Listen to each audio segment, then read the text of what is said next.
السلام علیکم ورحمۃ اللہ وبرکاتہ۔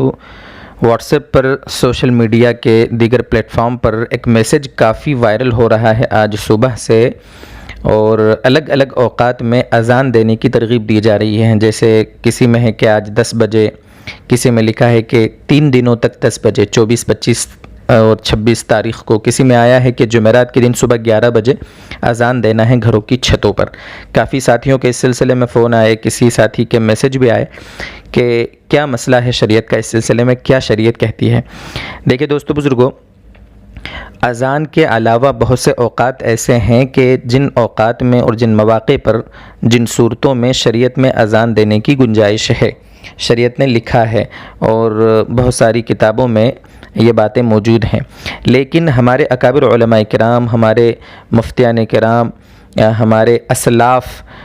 جب ان سے اس وبا کے بارے میں، جب کوئی بیماری پھیلے یا تیز بارش ہو یا اس طریقے سے کہ کوئی وبا عام ہو جاوے تو اذان دینے کا کیا مسئلہ ہے، جب اس بارے میں پوچھا گیا تو سارے جو فتاوی ہیں اس سلسلے میں جو نظر سے گزرے ہیں، جیسے کفایت المفتی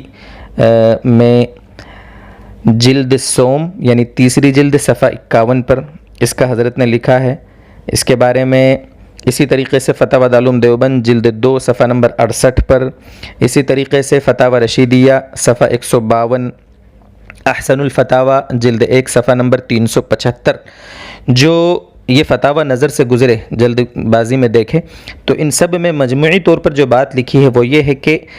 اس وبا کے پھیلنے کے وقت اذان دینا شریعت میں نہ سنت ہے نہ مستحب ہے۔ اس لیے اس کی ترغیب دینا اور خاص طور سے وقت طے کر کے اس کے بارے میں میسیج چلانا، دوستو بزرگوں، یہ بالکل شریعت کے مزاج کے خلاف بات ہے۔ اس لیے آپ سے درخواست یہ ہے کہ جب بھی کوئی چیز سوشل میڈیا کے پلیٹ فارم پر آپ کے پاس آئے، واٹس ایپ پر جس کی مرضی میں جو آئے وہ چلا دے، تو آپ اپنے مقامی جو معتبر علماء ہیں جن پر آپ کو بھروسہ ہے،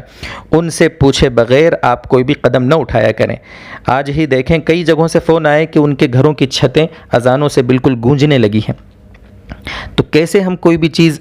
سوشل میڈیا پر، پتہ نہیں وہ چلانے والا مسلمان بھی ہے غیر مسلم، عالم ہے جاہل ہے، پتہ نہیں کون ہے، کیسی کیسی ہم سازشوں کے شکار ہو جایا کرتے ہیں۔ اللہ تعالی ہمیں صحیح سمجھ دے اور عمل کی توفیق عطا فرمائے۔ خلاصہ یہ ہے کہ آپ ان چیزوں میں نہ پڑیں، اللہ سے رجوع کریں، دیگر جو چیزیں ہمارے علماء بتا رہے ہیں ان پر عمل کریں، استغفار کریں، نمازوں کی پابندی کریں اور اپنے گناہوں کی اللہ سے معافی مانگیں۔ اللہ تعالی ملک کی فضا کو عافیت والا، امن والا جلدی سے بنا دے۔ وآخر دعوانا ان الحمد للہ رب العالمین۔